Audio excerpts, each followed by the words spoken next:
Vicky Ananda, selamat pagi. Pagi. Terima kasih banyak atas kesediaan dan waktu yang diberikan untuk melakukan wawancara tindak lanjut Sok. hasil. Aduh, nggak usah basa-basi lah. Tembak langsung aja. Ya, ini saya print screen dulu untuk bukti bukti kalau ada wawancara. Ya ampun. Iya, karena memang penelitian itu harus dibuktikan, Ki. Kita nggak boleh ya, karena salah satunya kredensial namanya, bahwa penelitian ini benar-benar dilakukan dan dibuktikan dengan dokumentasi dan sebagainya. Baik, Ki, ini terkait dengan diskusi kita mengenai khotbah Dharma. Khotbah Dharma yang baik ini kan ada beberapa jawaban, dan Aki memberikan input persetujuan ya. Yang menarik adalah ketika tanya lebih lanjut, ada nggak selain ini gitu ya, selain khotbah Dharma yang baik, selain ini apalagi? Nah, jawaban Aki itu adalah tidak bertele-tele. Ya. Diuraikan lebih lanjut apa yang Aki maksud dengan tidak bertele-tele itu tuh seperti apa gitu. Ini kan singkat, tidak bertele-tele, ini jawabannya menarik. Ya, saya kira seperti Buddha sendiri juga dalam mengungkapkan suta-sutanya, beliau itu tidak bertele-tele, ya tidak bertele-tele. Artinya adalah terpusat pada hal yang ingin disampaikan. Dan kemudian juga beliau secara khusus mengajak para hadirinnya atau mengarahkan para hadirin, para pendengarnya untuk memahami apa yang disampaikan. Jadi tidak kemudian berlama-lama mengatakan hal-hal yang tidak perlu, yang tidak sesuai dengan apa tujuan semula. Saya kira ini memang harus, apalagi pada zaman sekarang ya, orang umumnya tidak mempunyai waktu yang banyak. Termasuk kalau kebaktian kita sendiri bisa merasakan. Kalau kita duduk di bangku pendengar atau hadirin, kita itu seringkali berpikir, ini penceramah ini ngapain ya? Kenapa nggak selesai-selesai yang diomongin gitu? Kadang-kadang pembicara tidak merasakan hal itu, dia terus asik berbicara dalam dunianya sendiri. Nah, ini yang tidak boleh. Seorang pembicara, seorang pengkhotbah harus merasakan bagaimana dia berada di bangku pendengarnya. Bisa merasakan. Jadi yang jadi subjek itu harusnya pendengarnya gitu, bukan dirinya sendiri. Dirinya dia bisa ngomong apa aja, tapi so what, didengarnya nggak nyampe. Termasuk ini kan kalau di pertanyaan itu ada dua, khotbah yang baik dan penyampaian yang baik. Jadi ada dua. Ya. Sama kan, kalau khotbah yang baik, khotbah Dharma yang baik kan merujuk kepada isi materi. Kalau penyampaian kan delivery. Kalau tadi Aki mengarahkan lebih ke delivery sepertinya, betul nggak? Tidak. Oke. Dua-duanya ya. Isinya pun tidak boleh. Tadi kan di awal saya udah bilang, kita lihat Buddha isinya tidak pernah melantur, isinya tidak pernah ke sana ke sini, tapi tepat kepada sasaran. Dan kemudian cara menyampaikannya pun tidak bertele-tele gitu. Oke. Boleh nggak diuraikan contoh bertele-tele itu seperti apa? Cerita anak cucunya dulu, terus baru ke topik gitu ya. Jadi lebih banyak bumbunya daripada isinya. Pengantar boleh, tentunya pengantar baik, karena kita harus juga memikat perhatian pendengar kan. Kita sama-sama tahulah public speaking kan begitu. Tapi kemudian tidak boleh ini menjadi porsi utama gitu. Appetizer ya appetizer aja. Sedangkan hidangan utamanya apa gitu. Dan kalau kemudian kita mau ada jokes atau apa, itu seperti dessert yang tidak boleh kebanyakan, karena kalau kebanyakan nanti malahan nggak baik juga kan. Atau bertele-tele, apakah materi yang tidak berkaitan dengan tujuan dan topik ya? Kira-kira seperti itu bisa, tapi kadang-kadang begini, kadang-kadang begini, materinya berkaitan dengan topik, Ya. ya, tetapi digiring, dibawa sedemikian panjang lebar sehingga tidak Substansinya tidak hilang. tidak perlu Oh, tidak perlu. karena pendengar sudah menangkap, tapi ini yang ngomong terus aja drag aja itu lagi bolak-balik supaya memenuhi target. Oke. Ada loh, saya minta mau tolong bikinin saya ceramah sebanyak paling lambat 15 menit. Dia bilang, waduh nggak bisa, saya kalau ceramah paling sedikit 1 jam lebih. Astaga, saya bilang. Itu siapa yang mau dengerin gitu loh. Itu yang ada di benak saya. Oke. Oke, baik. Terima kasih, Ki. Jadi, kira-kira gini, Ki. Berapa durasi yang tepat menurut Ki Ananda? Yang pas lah. Eh, Kalau di khotbah Durasi yang tepat itu adalah pesannya nyampe, Oke. pesannya harus nyampe. Pesan Kalau sampai. memang Buddha memerlukan 3 bulan di Tawatimsa, ya 3 bulan. Oke. Tapi pesannya harus nyampe gitu loh. Nggak bisa di-courting jadi 2 bulan setengah. Ya kan? Betul, betul. Tapi kalau misalnya memang sudah selesai, ya sudah selesai. Tidak usah diperpanjang. Semakin cepat kebaktian bubar, semakin baik. Orang-orang juga happy gitu loh. Kan mereka juga masih banyak punya acara sesudah kebaktian. Oke. Kalau di Puja Bakti, kan nggak mungkin 3 bulan ya. Mungkin Ya, 15 terlalu pendek. Mungkin jalan tengahnya 30 atau 45. saya rasa tidak. Oh, Saya tidak. rasa tidak. Setiap kebaktian saya hanya bicara sebanyak 10 sampai 15 menit. Biasanya hanya 10, kemudian saya tawarkan apakah ada pertanyaan. Kalau ada pertanyaan, kita lanjut. Kalau tidak ada pertanyaan, kita tutup. Wah, senang itu umatnya cepat pulang. Jadi.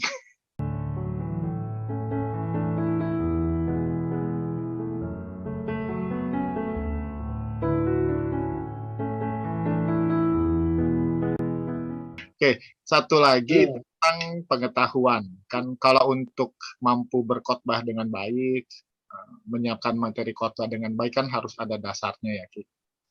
Nah, ada tambahan yang Aki sampaikan adalah ilmu perbandingan agama. Nah, ini menarik karena tentu ini adalah bagian yang menurut Aki penting dan relevan untuk menjadi pengetahuan para pandita.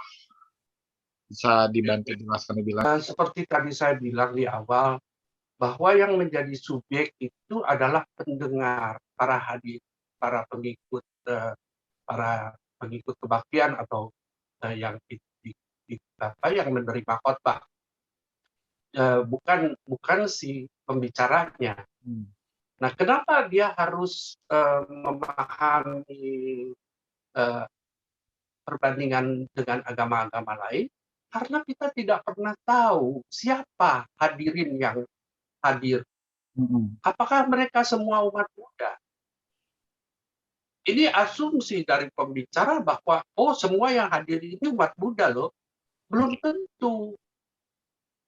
Bisa saja ada beberapa orang yang hadir pertama kali ke wihara karena diajak temannya, atau karena diajak saudaranya, atau karena dia mengantar anak majikannya.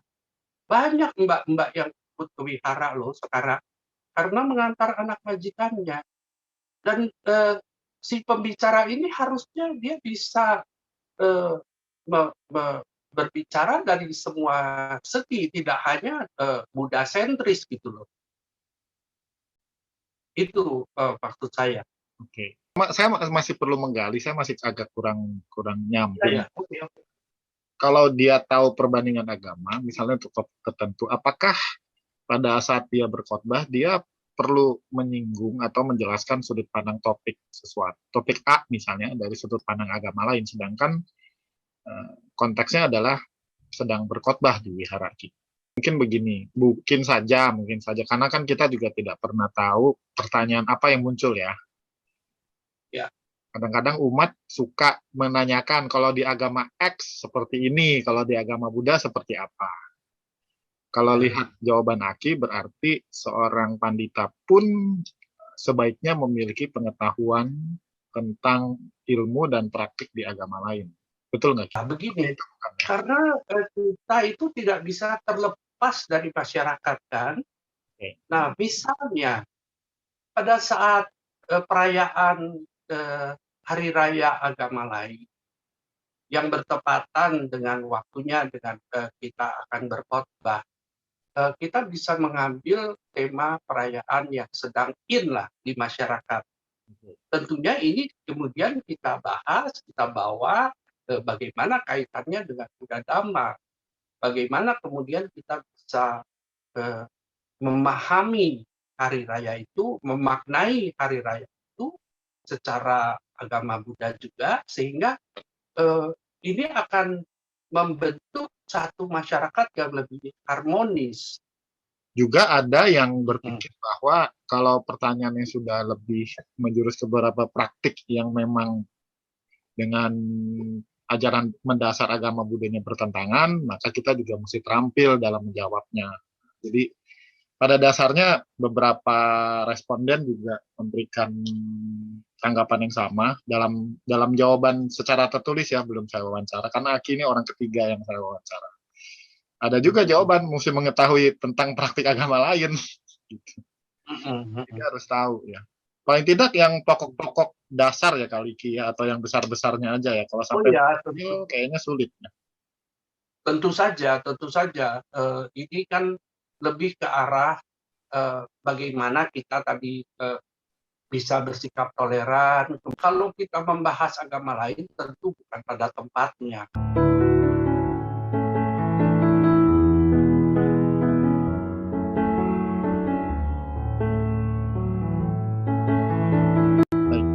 Dan di bagian keterampilan, Aki malah menjawab keterampilan mempraktikkan apa yang dikhotbahkan. Di bagian keterampilannya menarik juga. Yang juga menarik jawaban Aki ini adalah karena dicetak tebal ini. Dicetak tebal ini, bagian sikap Ki. Bagian sikap ini Aki cetak tebal. Kalau pertanyaannya sikap apa ya? Sikap apa yang perlu menjadi perilaku?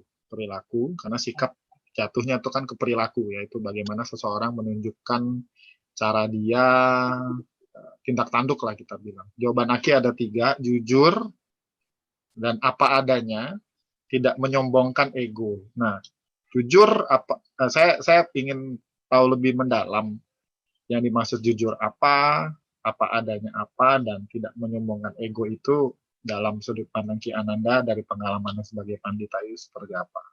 Ya, kita mulai dari yang jujur dulu, Ki. Jadi sikap jujur sebagai perilaku.